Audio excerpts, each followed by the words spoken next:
오늘 우리 주신 하나님의 말씀은 신약성경 사도행전 16장 20절에서 26절까지 말씀입니다. 상관들 앞에 데리고 가서 말하되 이 사람들이 유대인인데 우리 성을 심히 요란하게 하여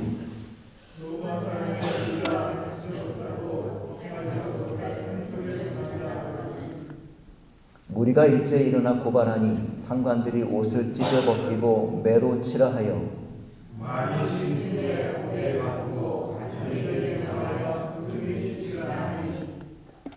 그가 이러한 명령을 받아 그들을 깊은 옥에 가두고 그 발을 착고에 든든히 채웠더니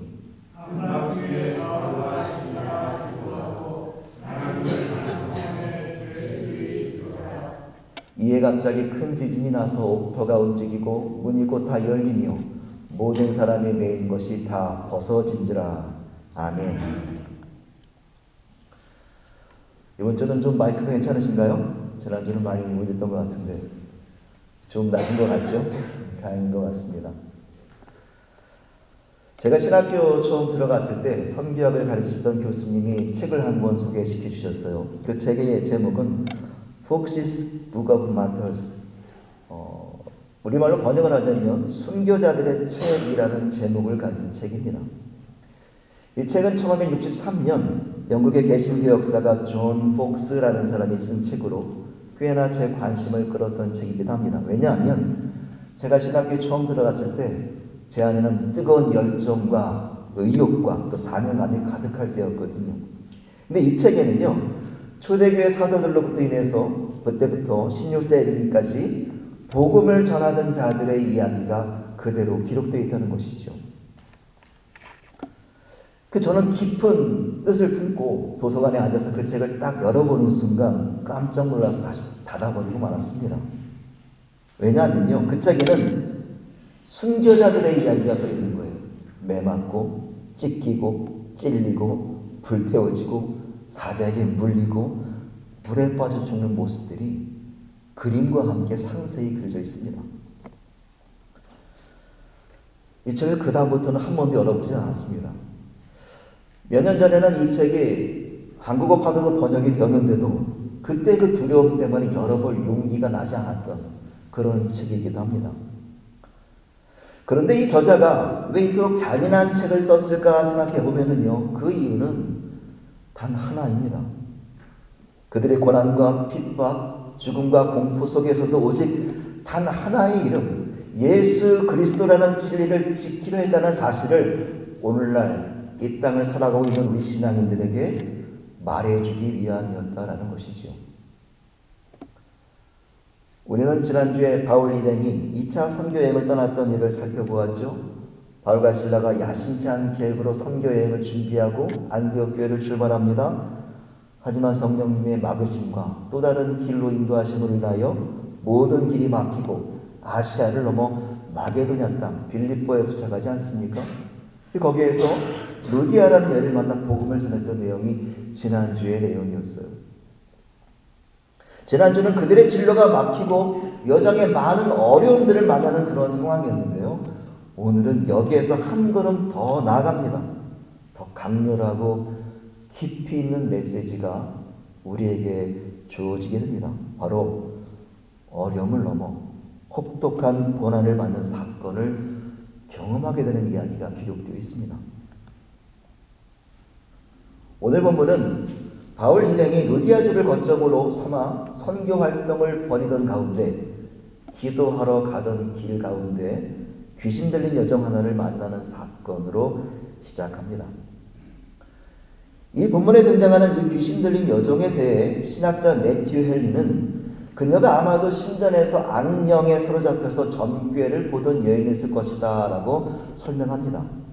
이 여인은 사람들에게 돈을 받고 앞날에 다가올 일들을 알려주곤 했었는데 꽤 신통했던지 혹은 사람들의 두려운 마음을 잘 이용했는지 수입이 상당히 좋았던 모양입니다.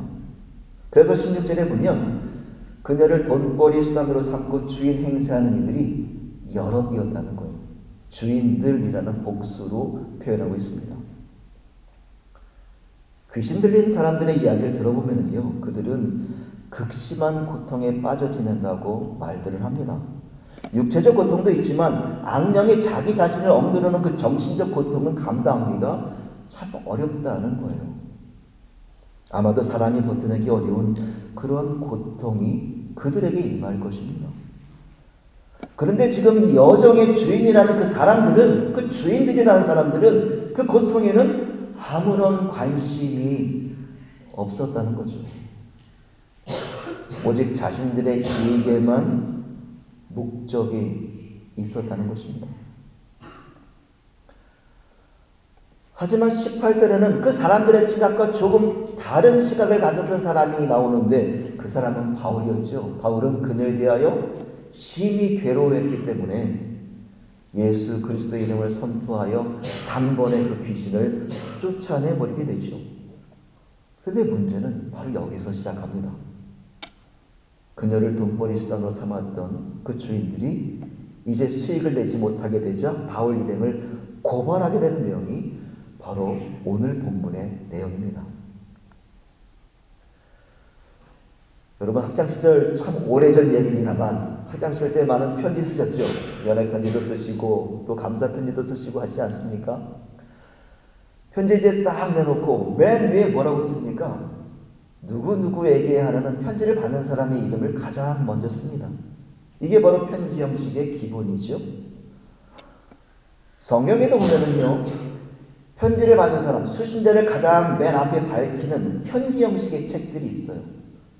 신약성경 27권 가운데 21권이 이 편지 형식을 띠고 있는 서신이라고 부릅니다. 그 중에 바울이 특정 교회나 특정 개인에게 보낸 13권을 바울 서신이라고 부르고요.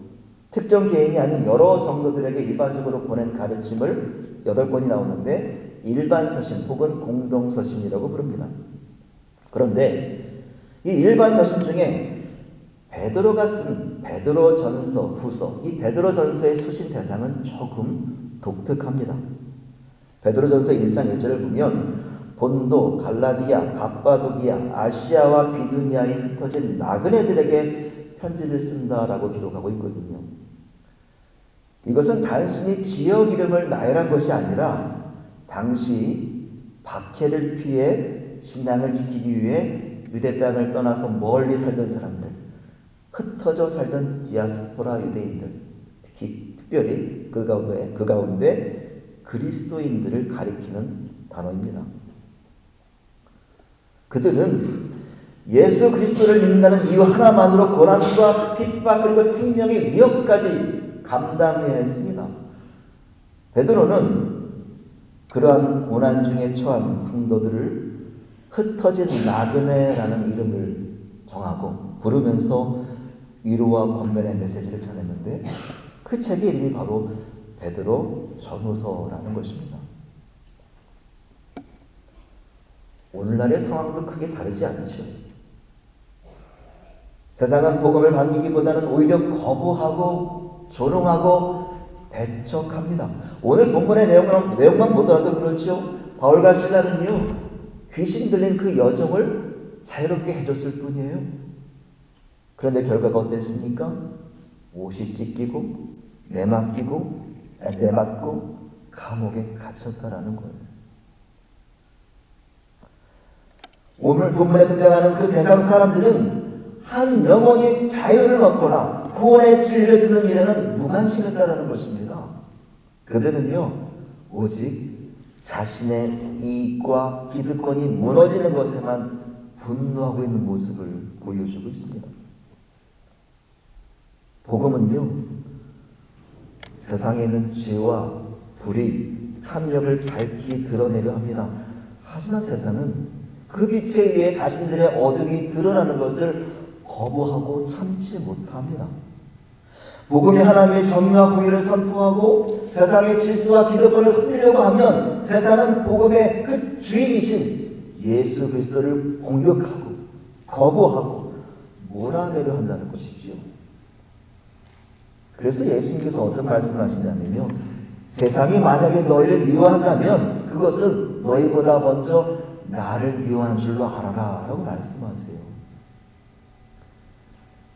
이 말씀을 곰곰이 살펴본다면요, 우리가 신앙 안에서 겪는 고난은 우리의 부족함 때문이 아니라는 거예요. 오히려 우리가 진리를 붙들고 하나님의 뜻대로 살아가려 하기 때문에 일어나는 일이라는 것입니다. 그렇다면 우리가 흩어진 나그네처럼 고난의 자리에 있다 할지라도 우리는요, 낙심하지 말아야 할 이유가 있습니다. 그것은 우리가 올바른 길을 걸어가고 있다는 증거예요. 주님의 길에 바르게 서 있다는 그런 표식이기도 합니다. 그러니 여러분, 믿음 안에서 힘내십시오. 믿음 안에서 용기를 가지십시오. 그리고 믿음 안에서 당당히 걸어가십시오. 우리가 고난 속에서 믿음을 굳게 세우고 세상 속에서 그리스도인이라는 이름을 가지고 담대하게 살아간다면 우리는 예수 그리스도의 능력을 경험하며 살아가게 될 줄로 믿습니다. 그렇게 되시기를 간절히 축원합니다. 이제 본문으로 조금 더 깊이 들어가 보겠습니다. 바울과 실라의 상황으로 좀 우리의 시각을 돌려볼까요? 성경은 이들 말하기를 옷이 찢기고 모진 매질과 고문을 당한 후 깊은 감옥에서 한밤중을 맞이했다라고 기록합니다. 신약성경 주석가 렌스키에 따르면 당시 로마 감옥은요, 세 종류로 나뉘었다 그래요. 첫째는 보통 감옥, 일반 죄수들이 햇빛을 쬐고 공기를 마실 수 있는 비교적 자유가 보장된 곳이었고, 둘째는 내부 감옥으로 보다 중한 죄인들이 견고한 문과 빗장에 설치된 그런 곳에 갇히는 그런 두 번째 감옥, 그리고 마지막 세 번째는 지하 감옥으로 사형수들이 갇히는 깊은 지하에 설치된 그런 곳이었다는 거예요. 근데 오늘 본문에 나타나는 바울과 실라는요, 어디에 있었습니까? 가장 깊은 지하 감옥에 갇혀 있었다라는 거예요.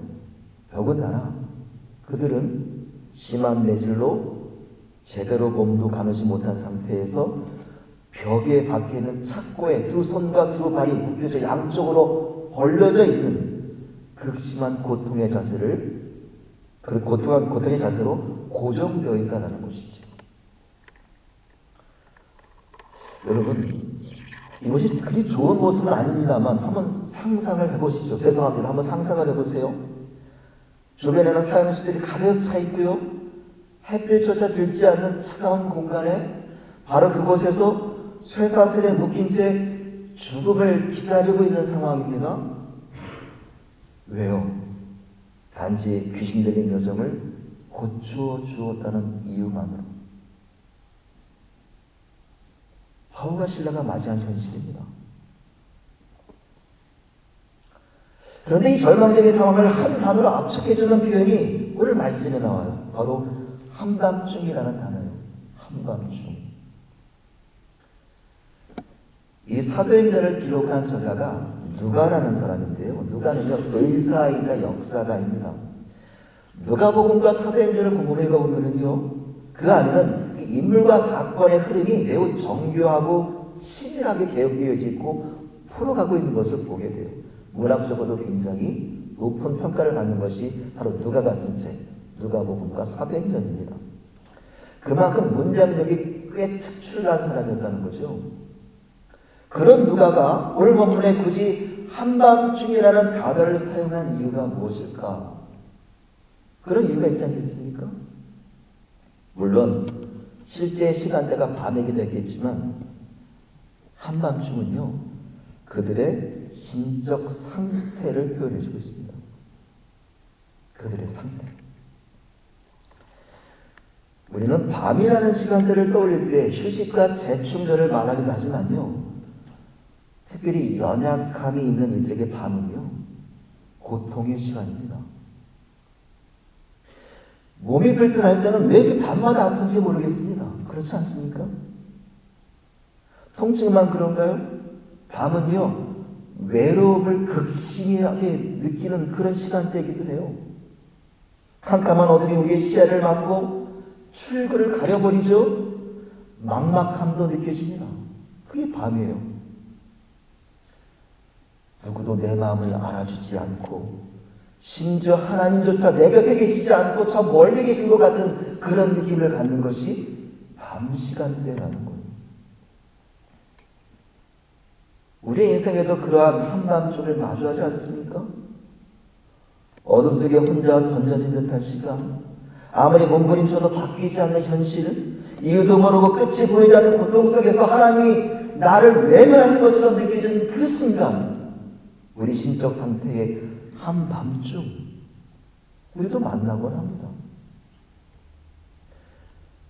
바울과 실라가 처했던 그 한밤중은 바로 오늘 우리 삶에도 동일하게 찾아오고 있는 그 한밤중을 표현하고 있다는 것입니다.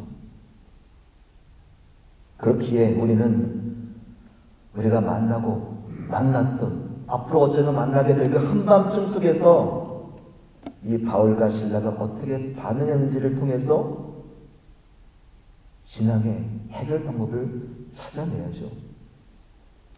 바울과 실라는요, 지금 어둠의 한판, 절망의 깊은 감옥에 갇혀 있습니다. 그런데 놀랍게도 그들은 한밤중에 그들의 인생을 비관하거나 하나님을 원망하지 않습니다. 그들이 선택한 방법은 25절에서 소개하고 있습니다. 25절 말씀을 함께 읽어보겠습니다. 한밤중에 바울과 실라가 기도하고 하나님을 찬송하며 죄수들이 듣더라. 이 짧은 구절 속에는요, 엄청난 영적 지혜와 믿음의 용기가 담겨져 있습니다. 그 절망의 한밤중에 바울과 실라는 기도했고 더욱 놀랍게도 하나님을 찬송했다는 것입니다. 솔직히 말해 제 개인적으로 고백해 볼 때요, 죽을 만큼 고통스럽고 괴로울 때 기도는요, 어쩌면 기도는 나오더라고요. 기도는 나옵니다. 아직 남아있는 한국의 소망을 붙잡으며 하나님께 매달리기를 할 수 있더라고요. 그런데 찬송은요, 쉽지 않습니다. 나오질 않아요. 여러분 어떻습니까? 우리는 보통 기쁘고 만족스러울 때 찬송합니다. 감사한 일이 있을 때 노래가 나오죠. 그렇지 않습니까?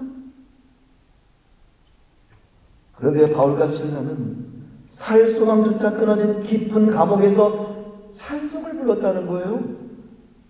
죄송합니다. 다시 한번 상상해 보시죠. 심한 매질로 상처 입은 몸으로 캄캄한 감옥 안에 착고에 묶인 채 몸도 가누기 어렵고 입을 벌리기도 어려운 그저 들숨과 날숨으로 버텨내고 있는 그 상황에 바울과 실라는 기도하고 찬송했다는 거예요. 그것은요, 그들이 가진 온 힘과 정신과 영혼을 모두 쏟아붓는 아주 처절하고도 처절한 영적 싸움이었다는 것입니다. 다시 말해 그들은 죽음과 고통이 지배하던 한밤중에 믿음으로 하나님 앞에 간신히 조금씩 온 힘을 다하여 기도하듯이 처절하게 하나님께 나아가고 있었다는 것입니다. 어떻게 그들이 그런 기도와 찬송을 할 수 있었을까? 곰곰이 생각해보면 단 하나의 이유밖에 나오지 않습니다. 그들은 기도할 때 또 찬송할 때 어떤 능력이 나타나는지를 알고 있던 자들이었습니다. 기도와 찬송은 단지 입술의 고백이 아니라 하나님의 능력 아래 거하는 일이며 어둠의 권세를 깨뜨리는 강력한 무기가 된다는 것을 그들은 분명히 알고 믿고 있었기 때문에 그 처절한 영적 싸움을 지금 행하고 있다는 거예요. 처절한 영적 싸움. 여기에 사용된 단어를 보면은요, 더 깊은 의미를 발견할 수 있습니다. 기도하다라는 말은 헬라어 단어 포르시코마이라는 그런 말을 사용했는데, 이 말은 단순한 간구, 단순한 기도가 아니라요, 내 존재 전체를 하나님께 드리고 맡기는 행위를 말합니다. 그러니까 이 문제를 해결하실 분은 오직 하나님밖에 없으니 그냥 모든 것을 맡기겠습니다. 하나님이 책임지십시오 라는 고백이에요. 또 찬송하다라는 말은요, 헬라어 힘내오라는 단어를 사용했는데, 이것은 하나님의 존재와 주권을 선포하는 선언입니다. 하나님이 분명히 이곳에 계신 줄 믿습니다. 나와 함께 계신 줄 확실히 믿습니다 라고 내 입술로 선포하는 거예요. 다시 말해 그들의 기도와 찬송은 그들의 고통을 그저 덜어내는 위로의 수단이 아니라 어둠을 밀어내고 하나님의 빛을 끌어오는 영적 전쟁의 무기였다는 것입니다. 여기서 우리가 기억해야 할 것이 하나 있습니다. 기도와 찬송은 단지 나를 위로하는 주문이 아니라 하나님이 어둠의 권세를 물리치시는 능력을 선포하는 나팔이 된다는 사실입니다. 하나님의 능력과 영광을 이 땅 가운데 불러오는 믿음의 무기이며 죽음의 그림자가 뒤는 한밤중을 뚫고 몰아내고 하나님의 세력을 열어가는 영적 싸움의 외침이라는 것입니다. 그것이 바로 기도와 찬송이라는 거예요. 그 결과가 어떠하였습니까? 바울과 실라의 입술에서 흘러나온 그 기도와 찬송은 감옥을 울립니다. 제수들의 심령을 흔듭니다. 그리고 그들 옆에서 고통 가운데 함께 계시던 하나님이 그들을 위하여 일을 시작하시는 응답이 되는 거예요. 결국 그 하나님의 역사하심은 옥문을 열어 제끼고 메어진 모든 결박을 푸는 하나님이 일하시는 새벽 시간이 시작되더라는 것입니다. 사랑하는 여러분, 너무나 안타깝지만 또 죄송하지만 오늘 우리에게도 그런 영적 싸움이 한밤중에 찾아올 수 있죠. 견딜 수 없는 고통, 말로 다 할 수 없는 외로움, 도무지 빠져나갈 길 없는 깊은 감옥과 같은 시간들이 어쩌면 혹은 과거에 혹은 앞날에도 다가올 수 있다라는 것입니다. 그것을 우리가 기억해야 될 것이 무엇입니까? 우리가 주저앉아 처절하게 몸부림치는 그 자리에 우리를 사랑하시는 아버지 되시는 주님이 함께 계시다는 사실이에요. 그리고 우리의 처절한 영적 싸움을 통하여 선포되어지는 기도와 찬송을 듣고 계신다는 겁니다. 그러면 우리에게 어떤 고백이 나와야 합니까? 어떤 찬송이 나와야 합니까? 나의 등 뒤에서 나를 도우시는 주, 함께 해볼까요? 나의 인생길에서 지치고 고나여 매일처럼 주저앉고 싶을 때 나를 밀어주시네. 일어나 걸어라 내가 새 힘을 주리니. 일어나 너 걸어라 내 너를 한 번 더 해볼까요? 나의 등 뒤에서 나를 도우시는, 나의 등 뒤에서 나를 도우시는, 나의 인생길에서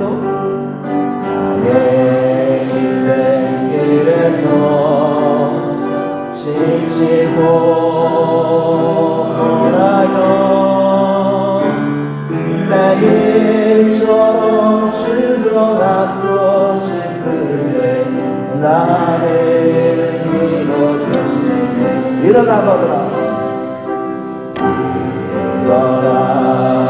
걸어라 내가 새 힘을 주리니. 일어나 너 걸어라 내 너를 도우리. 여러분, 기도하십시오. 찬송하십시오. 여러분의 무릎 꿇는 기도는 쓰러짐이 아니라 일어섬의 출발입니다. 여러분의 눈물 섞인 찬송은 절망이 아니라 어둠의 권세를 물리치는 영적 싸움입니다. 그것이 우리에게는 처절한, 그것도 아주 처절한 몸부림일지라도 하나님의 새벽 시간을 여는 선포가 될 것입니다. 지금 이 순간에도 우리의 등 뒤에서 하시는 주님의 말씀, 일어나 걸어라 내가 새 힘을 주리니. 일어나 걸어라 내 너를 도우리. 이 말씀 붙들고 다시 일어나십시오. 다시 기도와 찬송으로 어둠을 뚫고 하나님의 능력을 선포하십시오. 여러분의 모든 한밤중의 삶이 하나님의 영광이 드러나는 가장 강력하고도 놀라운 능력의 새벽으로 바뀌게 되기를 주 예수 그리스도 이름으로 간절히 축원합니다. 기도하시겠습니다.